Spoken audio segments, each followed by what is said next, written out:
I'm Mike Vardy. Meal planning is important because it prevents us from being a disappointed wreck when dinner time comes around and we have no clue what to make, or even if we have the ingredients to make the meal.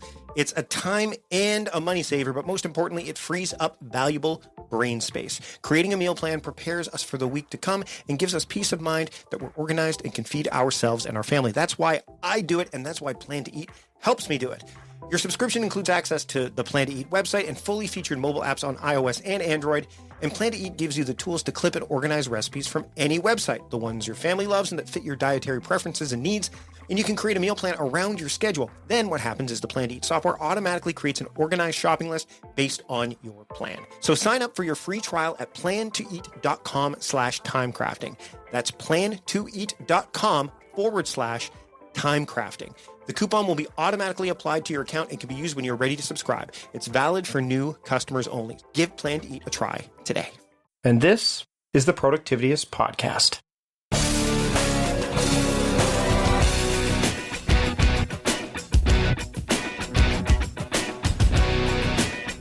Welcome to the Productivityist Podcast. I am your host, Mike Vardy, and this week on the show, my friend Dai Manuel joins me. He is the creator of the Whole Life Fitness Manifesto, a great book. He's got a great email program that you can get into as well, which you get these emails that are going to prompt you to not just exercise, but also to do some personal development every single day. And that's such a core component. It's something that I don't find it happens in enough of these programs. And I talked to Dai about that along with a whole bunch of other stuff. So we're just going to dive right into this discussion because Dai's a friend of mine. And, I love a lot of the people that I chat with, a lot of fitness people, but Dai and I have been able to really connect. And I want to share that connection with you here right now, my conversation with Dai Manuel on the Productivityist Podcast. Enjoy. I'd like to welcome Dai Manuel to the Productivityist Podcast. Dai, thanks for joining me today. Thank you, Mike. I'm stoked, man. So I'm excited because we've had a chance to connect more so this past year at the Dad Summit. We met each other at the first Dad Summit and that I went to, which was 2 years ago. And then this past year we had more time to chat. You have a book out called the Whole Life Fitness Manifesto. I mean, that's the whole thing, right? Like you've got a lot going on. Share with my audience a little bit about what you do and how you've built this program and this book so that people can get more out of not just fitness, but and get fit, but just have a better life. Yeah, I truly believe there's a body, mind, and spirit connection. And I think we can all agree that is true. Because, when our health is in check or, as I say, when we're in that state of unhealth, what can we think about at any given moment? All we can think about is getting healthy again, right? Like, think back, Mike, last time you had the flu, where you were really, really sick. Like, I mean, laying on the couch, Netflix binging sick, right? Yeah. And all you can think of is, man, you want to feel well again. And I think a lot of us get into a certain state where we can just sort of cruise by, but we don't actually deal with some of the issues at hand. And so that's also where the mental as well as the spirituality components come into play, because that will reinforce certain habits. And what I found after 20 years in the fitness and health industries, that the same excuses are coming up over and over again. And really, when I say excuses, it's just bad habits in disguise, Mm-hmm. They're just habits that have become so norm for people that they forget how good it felt to feel good, to wake up in the morning and not have the aches and pains, and to have extra energy and to be sleeping better and handling stress better. And everything in your life just, the colors get brighter and the taste gets sweeter, as we start to focus on building a lifestyle that's got a foundation on health first. And that's really where the book came into play, was to give people a blueprint to help them do that, but with 30 minutes a day. So 2% of the 24 hours. Because you and I know all too well, Mike, if we ask people of too much time, they're already strapped for it. It just becomes another reason not to do something. And so I want to work with people where they're at. And it's not just 30 minutes of straight up exercise either, like physical fitness exercise. That's the thing. When I took the program, I did the initial, you have a program, and I'll get you to talk about it a little bit, that people can sign up for. And it's really super helpful. My wife even did it with me. But it's not just about, like you said, it's not just about the physical fitness. That's just a small, not a small component, but it's just a component of those 30 minutes. The other are just as important, right? Yeah, it's 15 minutes of movement with purpose. So I teach people how to move their body with, most effectively with only 15 minutes. And it really comes down to intensity and people understanding how to push themselves to that point where they feel a little bit uncomfortable, but it elicits a positive response. Your body has to adapt. It has to change. It has to get healthier, stronger, fitter. And so I teach people how to leverage 15 minutes very effectively and train their body in such a way that they get great results. And then follow that up with 5 minutes of mindfulness or meditation and just starting that daily practice. It's only 5 minutes. But people write me all the time, and personally myself as well, it's one of the hardest components to adhere to is just sitting still for 5 minutes and being present in the moment and just trying to zone out, and then you follow that up with 10 minutes of concentrated personal development. Now, this is just 2%. It's just 30 minutes, right? But again, when we compound that out over, say, a 28-day phase or after a number of months, or even I've had people now doing this program for almost 2 years, you see this positive effect because it educates us, but also empowers us to now feel confident that we have the knowledge of how to move our body, how to be mindful of some of our choices, and ultimately how to educate ourselves on matters that we're not too familiar with. And that's where the personal development, the education piece comes in. Because I think a lot of the time when we say no to certain things, it's because we lack the confidence in ourselves, and it often stems from knowledge, and just lack thereof. So, if we can start to put a plan together to address those issues so we deal with them before they're an issue, it gives us the opportunity to succeed a lot more. It's funny, we talk about meditation. I've been a proponent of it for a while now, and I've just finished reading not too long ago the book 10% Happier by Dan Harris. Have you read that book? Oh, I haven't. I've heard about it. That's super cool. I got to check that one out. It's good because he's an anchor for ABC News. Like, he's in the mainstream, and his mentality was, when he was trying to describe this to people who just looked at meditation as kind of this Zen, hipster kind of, granola crunching kind of thing that people do. He basically settled on the description that people resonated with was, it makes me 10% happier. Right. And that's the one thing about, like you said, you talk about compounding.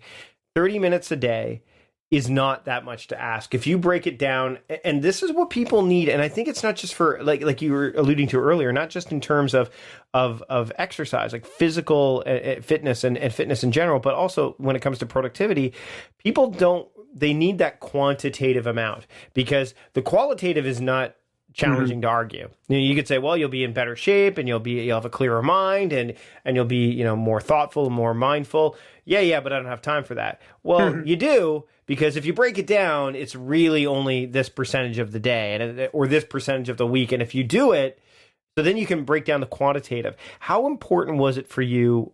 And we're going to get into the whole idea of why you developed this program in the first place. Was it important for you to focus on the quantitative components to accompany the qualitative components? Yeah, well, I think, we measure things differently, right? Just in life. And each one of us has a certain way that we weigh out our options, and some of us, we get very skilled at doing that. And I think you and I think it might have been you that turned me on to the book Essentialism. Yeah. And, it's just, once we start to work that skill, or that muscle to be able to filter through decisions very quickly, we figure out what's important to us and what's not. But a lot of people like to quantify things to either gauge progress, or also just to take note of how far they've come, right? And I know, especially when it relates to fitness, it's quite important. So after experiencing the program, I'm very supportive of the idea of tracking how you do on your workouts, and it's really how many reps can you complete? How many rounds can you complete in that 15 minutes? And then you may get a repeated workout, every 4 to 6 weeks, you may see a repeat. It's nice to be able to go back and see how you've progressed, even if it's only a few extra reps. It's like I tell people all the time, they're like, oh, I can't do a chin up. I'd love to be able to do a chin up. And I'm like, hey, that's great. You're starting at 0, no problem. Let's work you through a program, get you to the point where you can do 1. Because as soon as you do 1, that's 100% improvement. Yep. It's huge. But later on, those changes become healthier and fitter. Some people get discouraged because they don't see the same rapid growth, rapid results that they may have got when they first started. But it's those gradual changes and those progressions. Unless you're taking note of them, you may miss them. And that's partially why that's important for the program. And how interesting is it, when you're dealing, and I mean, have worked with fitness trainers before as well, locally. People, one of the things I noticed, obviously, is as you lose weight initially. And then all of a sudden, the weight doesn't drop off as much because my assumption, and I'm no expert, but muscle weighs more than fat. So if you're building muscle, you will eventually hit this point where you're like, wait a minute, I'm doing all this stuff and I'm not losing weight. How important is it to have somebody there, like someone that's accountable, someone that's in the know, whether it's a coach or a trainer, to kind of put all this stuff into perspective? Because I think that's something that people, they don't necessarily, they'll buy the programs that are online, like, the old video programs or whatever, and they don't necessarily have that accountability or that, that connection. How important is that when you're trying to take on something, even if it's just, that 30 minutes a day? Yeah, well, you bring up some great points there, Mike. And one of them, I know it was just a slip. It wasn't intentional on your part, but it just because I know we've also had conversations, off air on this. But, a pound of muscle and a pound of fat, they weigh the same. They're both a pound. Yeah. But when we look at the spatial, like how much space it takes up on our bodies, that pound of fat takes up a lot more volume. It's true. A pound of feathers and a pound of bricks weigh the same. They're a pound. You're right. But that's why, a lot of people, they'll start to see a lot of results initially. They lose a lot of body fat, but they don't realize at the same time they're gaining muscle. And muscle and fat, if you're losing them at the same rate from a weight perspective, you're going to notice that your body composition and shape changes, but your weight on the scale stays the same. And that's why I often tell people not to worry about a number on a scale. And this leads into the main part of your question, and it's that why, what's the real reason people want to maintain a certain level of health? And I always talk about long-term sustainable lifestyle goals, like 10 years from now. My kids, they're going to be in their early 20s, right? And they're going to be on their way into adulthood, and they're eventually going to have a significant other, and they may have kids, and I want to be an active granddad. I want to be able to enjoy a lifestyle similar to what I'm doing right now. Maybe not at the same intensity, but I like to have the freedom to move and do things that I want and not be limited based on my health. And so when I'm doing things today, it's often based on, I know I can influence tomorrow. And when you have that honest dialogue with yourself and you have a longer term perspective on your health goals, I find it's a lot easier, to just find that internal drive to continuously do it. And as I say in the tribe, and you've noticed in the group of accountability people, because it's everyday people. That's the beautiful thing. I realize that without a tribe to hold you accountable and to really create that camaraderie with, and to be going through this sort of a personal transformation, but also a lifestyle change for a lot of folks, it's nice to have others that are on the same path as you. That you can lock arms together, but also pick each other up when you have those days when you fall, but also to celebrate our victories. And it's a little easier to do that when you're in a private group versus just blasting your wall and your other networks where there's people that aren't ready to hear that. They're not as supportive potentially, or they think, oh my gosh, you just keep talking about this fitness, you keep talking about burpees, you keep, what you ate. And so I wanted a community where it was reinforcing this habits that we're creating for ourselves, and we can celebrate those habits and not feel like we're spamming people or spamming our walls with the same sort of message, because it is very positive. You've seen it inside the tribe. We do have some messages where people have some concerns or they've run up against a roadblock, and man, all of a sudden you'll see tons of comments of people coming in the tribe and empathizing, relating, providing insight on how they overcame those similar roadblocks in their own lives. And that's the piece that really makes it beautiful. That's the piece that makes it sustainable. And yeah, it starts with 2% a day, but I've seen so many people. I'm doing Tough Mudder this weekend, in Whistler, and there's people on that team that are doing it for the first time, but they're people that started my program over a year ago, and they set themselves a big, hairy, audacious goal to do a Tough Mudder. It's pretty intimidating for a lot of folks, but here's people that weren't exercising, were in a state of unhealth, and they set some pretty lofty goals, and they're going to do it, and that all started with a little 30-minute commitment a day. Yeah, it's interesting because you don't even have to have, like you said, I mean, your goal could be my goal. I mean, our kids are, close to the same age. Mm-hmm. I want to be able to keep up with my kids when I'm 55 years old. Yeah. I don't want to be, struggling. That's why I do things like, I go for my Sunday walk. I do, I stand at my desk a lot of the time.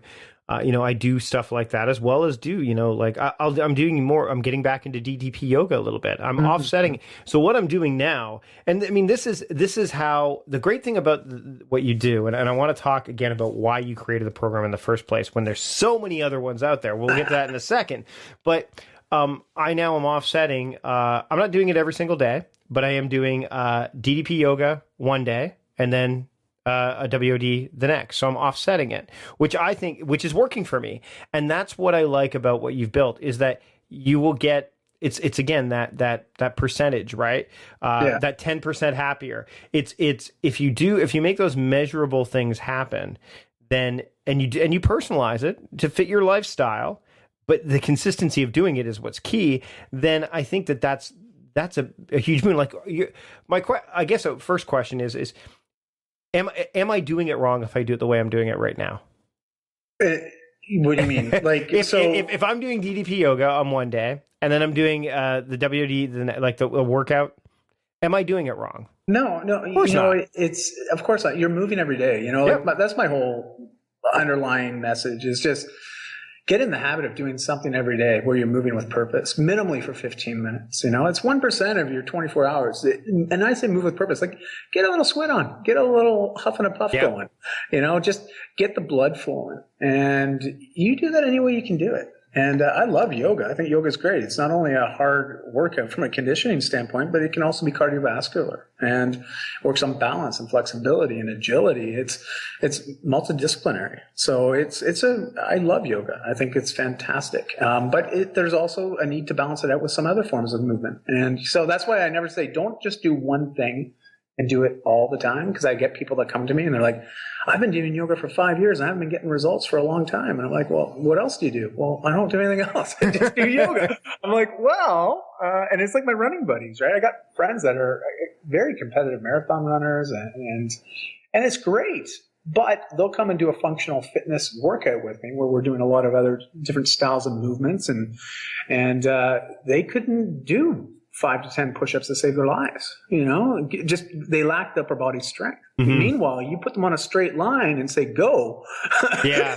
They're off, man. They're gone. And they'll just keep on trucking. And I could not keep up to them, So it depends on what you're looking to do. But you have to realize if you focus on just one thing, you do that one thing all the time, you can also create imbalance from that. Yeah, and that's one of the reasons why when I was looking at this, I said, I like what yoga offers, and I love what you do. How do I fit them both in? How do I make them work?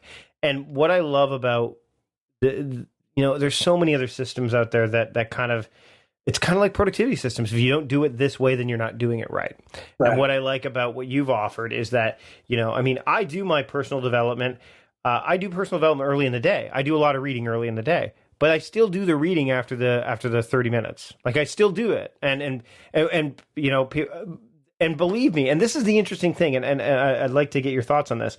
Is that the feedback that my body gives me at that time is, well, you already did your reading. I'm like, but that's not the point. The point is to complete the full 30 minutes. So whether you've read, because I read every morning, and it's all about the stuff that I want to talk about, all the personal, but.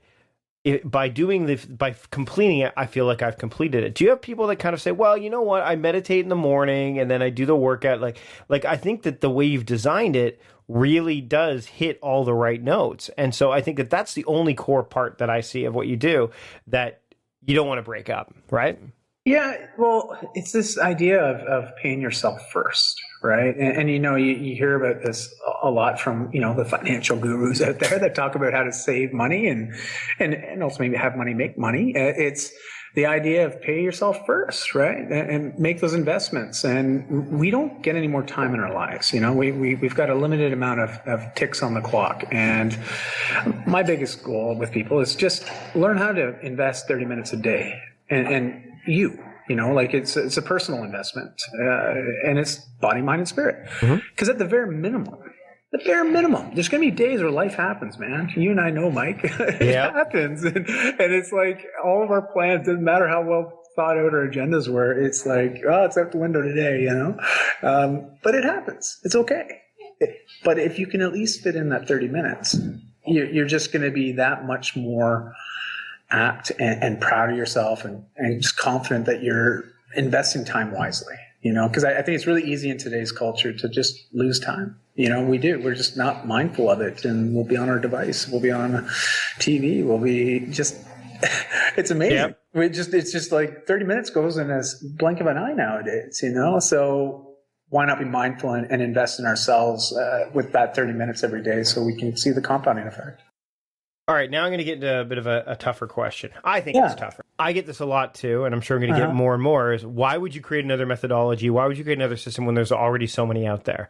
So why? Why did you do this when there are so many other... I mean, let's face it, the fitness in the fitness industry there's tons, and you have 2 decades worth of experience in it. So why did you do it, and why now? After 20 years in the industry, I've dealt with my fair share of people, all walks of people, and I've been through my own ups and downs from a health perspective, right from the time when I was a kid, straight on through to my early adulthood to now, nearing 40 years old. We have obstacles that we run up against, and it's just, how do we deal with them, right? Well, we're human. And we're human. We are. and there's different phases in our lives, and we're going to have different challenges come up against us. And I recognize that people are always seeking for some sort of solution, to a problem which plagues them all the time, because I see the same excuses. I don't have time. I don't know what to do. And frankly, I don't really know why I want to do it. There's this idea of people thinking I really should, or I have to, and if we can get rid of the shoulds and the woulds to saying I can and I will and I want to, especially as it relates to fitness, because fitness, you're right, it's a very, very noisy space. And I'm not here to say this is the way or the only way, but my program is a gateway program. It opens up a lot of people's eyes to other opportunities as it relates to fitness that they may not have felt comfortable or confident in broaching. And I learned this through, over 5 years ago, I started what's called Sunday Fun Days. And my wife and I, both trainers and coaches, CrossFit coaches, and we started volunteering our time to train people for free Sunday mornings. And so we get anywhere from 20 to 50 people coming out Sunday mornings over, every Sunday for almost 5 years. And the biggest thing we noticed was the community piece. It was the community, the ability to have a space that you can go where you're not going to be judged. Everyone starts where they're at. And we would scale workouts and movements and just everything to suit the person where they're at. And based on the feedback and the results, and also the very, very, very low attrition rate, because we had more and more people coming based on word of mouth and just having fun, enjoying themselves, and actually getting fit at the same time, it made me realize there was room for more in the marketplace, but especially one that relates to people on an emotional level, and talks about the bigger scope of life. And I don't want to get all philosophical, but at the end of the day, it's all about relationships and having the ability to empathize with your fellow human being and realize that we're all on this planet to do something awesome. And it's nice to have our narratives intertwine every once in a while. So if you have a common community that you plug into on a regular basis, then that's awesome. And I think you get a lot from it, and I know, Mike, you belong to a lot of different communities, and And, some are very different than others. Some are more on a business, on a transactional basis. And then there's some that are more on a health and lifestyle basis. And we always find communities that we feel best connected with. And when you really start to connect with those individuals in there and create those relationships, I really think that it becomes a lifestyle. It's no longer a program. It's no longer this plan that I have to do. It's like, I love doing this because it's just how I live my life. And that's what I've been striving to get across in every contact point that I have, whether it be online or offline. It's a great way to do it. I mean, I think that the thing is that, like you said, you're about making sure that people are investing the time in themselves and in their fitness, on so many levels, not just, physical fitness, but all that stuff. And the fact you're giving back and building a community is it's just rock solid. Dai, this has been awesome. I want to help others, my audience in particular. And I know you've got a program that people can sign up for, and they can start right away. That's how I got started before I got to pick up the book when I was at the Dad Summit earlier this year. What can people do to get started with your work right away? What can they do? Yeah, well, the easiest way is to go to wholelifefitnessmanifesto.com or my website, daimanuel.com. And you can opt in to participate in the next phase. We have phases starting every 5 weeks. It's a 28-day phase, but it's always followed with 1 week, which I call a baseline week or a week 0. And then we do another 4-week cycle, and it's ongoing. So it's, like I said, it's a lifestyle program. It's not a fitness program. And so it's not like you start and then you hit a certain goal and then it's done. It's your life keeps going. So, so too should your daily maintenance of your body, mind, and spirit. And, just like flossing the teeth, it's something you got to do every day. And so I give people a blueprint to do that. So that would be the easiest way. And then obviously, if you have questions or anything that might be fitness, health, and lifestyle related that you're looking for some insight or some direction with, my blog's a great resource. There's nearing 1,100 articles on there now, and some of which are just personal anecdotes from experiences that I've had to some well thought out articles and guest contributions as well from other experts in the industry. So, lots of information there, but reach out. I'm accessible. That's the one advantage to having a unique name. If you learn how to spell it right, you can find me on every social platform just by my name. Yeah, it's true. You do have a unique name. And up until recently, I thought Vardy was going to be a unique identifier for me. But then all of a sudden, some soccer player came along and took the world by storm. And now there's a Vardy that people, I search my name Vardy on Twitter, and my name never shows up because this guy might play for Arsenal. Who knows? Thanks again, Dai, for joining me. Where can people? You're on Twitter too, right? People can reach out to you on Twitter. Yeah, Twitter, Facebook, you name it. Just my name, Dai Manuel, DaiManuel. Reach out to me. I'm on Snapchat too. Like, you want to get an insight and see. You asked me about how my days go. Well, I snap it a lot, and sometimes it's like, man, it's just whatever. But people get a laugh out of it. So I'm like raw and real. That's sort of my wife and I's philosophy. Raw and real. Snapchat's great for that too, because it's perfect for behind the scenes stuff. So yeah, absolutely. Dai, thanks for joining me this week on the Productivityist Podcast. Thank you, Mike. Really appreciate it.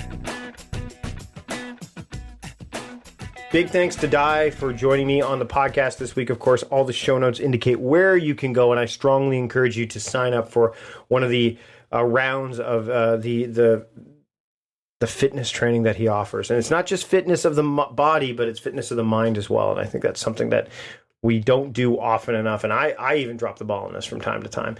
I drop the ball on this. It's not like, believe me, I am fallible. I'm fallible. That's why I have John Polstra to produce this show for me, because there's no way I could put it together the way he does.